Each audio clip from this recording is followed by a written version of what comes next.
नमस्कार, बीटीवी समाचार में आपका स्वागत है। मैं हूं आपके साथ दीप्ति। आइए रुक करते हैं आज की खास खबर के साथ। यूपी के औरैया जिले में आगामी विधानसभा को लेकर 20 फरवरी को मतदान होना है। चुनाव संपन्न कराने के लिए पुलिस प्रशासन ने कमर कस ली है। वहीं जिले में सुरक्षा को लेकर पुलिस की तरफ से क्या कुछ इंतजाम किए गए हैं, बात की है हमारे संवाददाता ने। आगामी विधानसभा चुनाव को लेकर आचार संहिता लागू हो चुकी है। इसको लेकर औरैया जनपद में क्या कुछ तैयारियां की गई हैं पुलिस की तरफ से, हमारे साथ औरैया जिले के कप्तान अभिषेक वर्मा जी हैं, उनसे बात करते हैं क्या कुछ तैयारी की गई। सर, क्या कुछ तैयारी की गई पुलिस की तरफ से? देखिए, उत्तर प्रदेश में जो विधानसभा चुनाव 2022 है उसकी announcement election commission of India द्वारा की गई है। उसको अनाउंसमेंट के साथ साथ जो मॉडल कोड ऑफ कंडक्ट होता है, जिसे आचार संहिता कहते हैं, वो लागू कर दी गई है। उसके तहत जनपद में जितने भी अवैध रूप से जो प्रचार प्रसार सामग्री थी उनको निकाला गया है, उनको हटाया गया है। और साथ में जो अवैध रूप से कई गाड़ियों में यहाँ पे प्रचलन है कि अवैध रूप से सायरन हूटर लगा करके चलना, उसके खिलाफ भी पुलिस द्वारा कार्रवाई करी जा रही है। और भी इलेक्शन कमीशन की तरफ से बहुत सारी गाइडलाइंस है, उसका पालन जनपद पुलिस द्वारा करवाया जा रहा है। साथ में जो आगामी चुनाव है उसको दृष्टिगत रखते हुए अब जो बाहर की फोर्सेज होती हैं, जैसे CAPF है या अन्य राज्यों की पुलिस बल है, वो आती है और वो एरिया डोमिनेशन एक्सरसाइज होती है। वो हमने 11 तारीख से वो हमारी शुरू हो जाएगी। और साथ में जितने हमारे वल्नरेबल क्रिटिकल बूथ हैं उसका भ्रमण मेरे द्वारा, DM साहब द्वारा, दोनों द्वारा किया जा रहा है। और वहाँ पे जो गांव में जो लोग मौजूद हैं उनसे पूछा जा रहा है, यदि कोई समस्या आती है किसी प्रकार की इलेक्शंस में तो वो हमें सूचित कर सकते हैं। जिस तरह से अपराधी सक्रिय हो जाते हैं बताया चुनाव में, इसको लेकर पुलिस ने क्या कुछ बंदोबस्त किए हैं?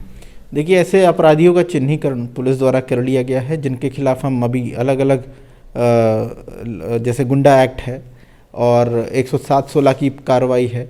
और अवैध रूप से जो दारू बेचते हैं या दारू का सेवन करते हैं या कच्ची शराब बनाते हैं, उनके खिलाफ कार्रवाई है। और साथ में हमारे पास जो चुनाव में SST FST टीम होती हैं, उनके द्वारा रेगुलर रूप से चेकिंग करी जाती है गाड़ियों की, वाहनों की और अलग अलग पब्लिक वाहनों की, बसेस की, ट्रक की, जिसमें कोई चेक किया जाता है कि किसी प्रकार से कोई अवैध सामग्री जनपद के अंदर प्रवेश ना हो और जिससे चुनाव प्रभावित किया जा सके। चुनाव के मद्देनजर और कौन से फोर्स अरेंजमेंट किए जाएंगे? देखिए, बहुत सारी मात्रा में, जैसा कि हमारे जनपद में 20 तारीख से चुनाव है, 20 फरवरी को चुनाव है, तो उसके मद्देनज़र अलग अलग चरणों में बाहर से फोर्स आती है और उनके साथ एरिया डोमिनेशन एक्सरसाइज होती है। और साथ में उनको जो संवेदनशील बूथ है वहाँ पे तैनात किया जाता है। तो जैसे जैसे फोर्सेस आएंगी और वहाँ पे उनको बूथों में अलग अलग जो सेक्टर और जोन है वहाँ तैनात किया जाएगा। और पुलिस की सक्रियता निरंतर लगातार रहेगी इन चुनाव के मद्देनज़र। चुनाव पुलिस के लिए कितनी बड़ी चुनौती हो जाता है सही से समापन कराना? पुलिस के लिए चुनौती तो मैं नहीं कह सकता, लेकिन ये चीज़ है कि कोरोना को देखते हुए हम लोग भी बहुत ज़्यादा प्रिकॉशन ले रहे हैं। और हमारे जो फ्रंट लाइन वॉरियर्स हैं, जो हमारी पुलिस बल जितने भी तैनात होंगे इलेक्शन बूथ में, उनको सबको जो प्रिकॉशनरी जो हमारा बूस्टर डोज है उसको भी लगवा रहे हैं।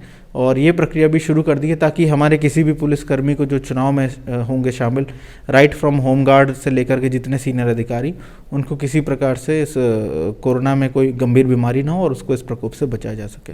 तो बिल्कुल, ये थे हमारे साथ औरैया के SP अभिषेक वर्मा जो बता रहे थे चुनाव को लेकर पुलिस की तरफ से जो सुरक्षा व्यवस्था के इंतजाम है वो सारे कुछ कर लिए गए हैं। अक्षय कुमार।